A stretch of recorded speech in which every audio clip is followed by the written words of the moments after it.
I wrote a post today for my newsletter. This is the 23rd week in a row. This post will go out next Tuesday. So I've done 22 weeks in a row, and next week will be the 23rd. And I just wrote the 23rd post. And this is on, where do I start? It's on alternate places to live. Right? So the idea behind this is living in your home for all of your life is the preferable option, right? Mostly. What's your second choice, third choice? What other options do you have? Well, loneliness creeps in. So if you're living alone, you may not want to live in your own home or your own apartment alone. You might think about where else can you go? And in the newsletter, I discuss family members, assisted living facilities, communal homes, a number of things.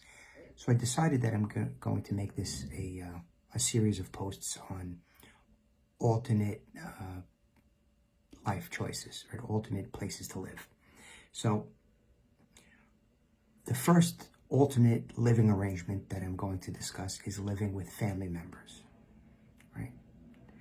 Sometimes the obvious is the first choice. So we can't always make these arrangements, but if you could live with a family member, it really, it secures family ties, it cuts on the loneliness, and depending on the relationship, the grandmother being introduced to the grandchildren, or hopefully not for the first time, but being introduced into their life in a more inclusive way can really be beneficial both to the grandchildren and to the grandmother or grandfather, whoever may in fact be alone. It would alleviate their loneliness. Now, two sort of courses of action. Do you want to live in a two-family home together? What about what we call here in New York a mother-daughter home, right?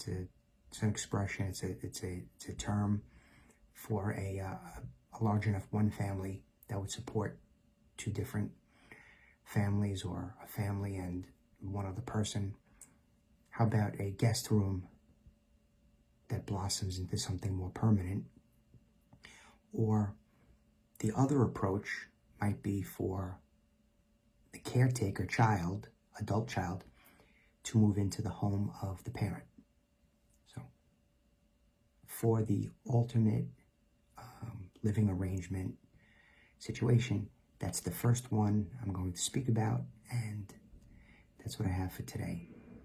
Living with a family member, either in a one bedroom, an apartment, or having the caretaker move in. So if you need to speak about this, if you want to discuss the options that you may have in your life, please reach out to me. FrankBrunoLaw.com.